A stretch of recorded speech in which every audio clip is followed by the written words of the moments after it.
We also have general statutory authority for cities and counties and what they can do, but unfortunately some have sort of gone off the reservation, and what this bill does is tries to make clear that unless they have statutory authority to do certain things, they shouldn't do it.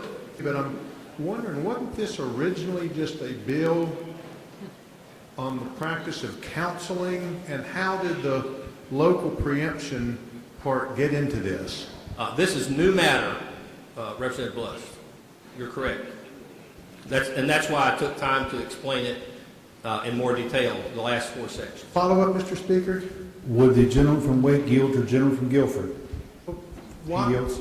why wasn't the local preemption part, because that's a significant policy, good or bad, significant policy, why wasn't that put in some bill and filed and run through so that the entire legislative process is followed and people have a chance to weigh in, interested parties have a chance to tell us what's good or bad about it, and constituents have a chance to say, urge us to vote yes or no to it?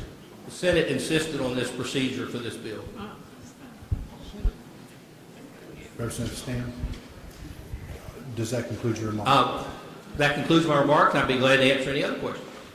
Appreciate Representative Bluss's concerns, because this is a major sweeping policy change that is being voted on in a conference report that never had the deliberation or the debate in the committee, and this is flat wrong. This is sweeping. These are sweeping changes to our local government's abilities to regulate, and it can have far-reaching impacts. It's not even clear at this point, as there are a lot of lawyers looking at what this might mean for cities, but I'm particularly concerned about the impact on some of Greensboro's forward-thinking policies regarding employment non-discrimination and housing non-discrimination, and I would encourage you to vote no.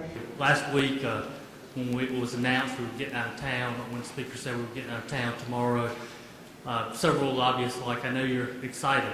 And I was actually like, no, because this is the time of year all the bad stuff appears overnight. Now, Representative Stam can feel confident that he understands what this bill means, and he's obviously had the opportunity to do that. I, however, cannot stand up and tell you the same. I've got 5 town attorneys that I need to speak to about this bill, and I'm sure, as lawyers often do, they may disagree with Representative Stam's representations about what this section or that section does and does not do. I do know this, it may be inside baseball kind of stuff, but this is not the way we should make our laws. I think Representative Stam just basically told you as much, that this wasn't his idea, but this is being forced on us from the other chamber. I'd ask you to vote no. If this is really important, we'll come back and do it in a short session.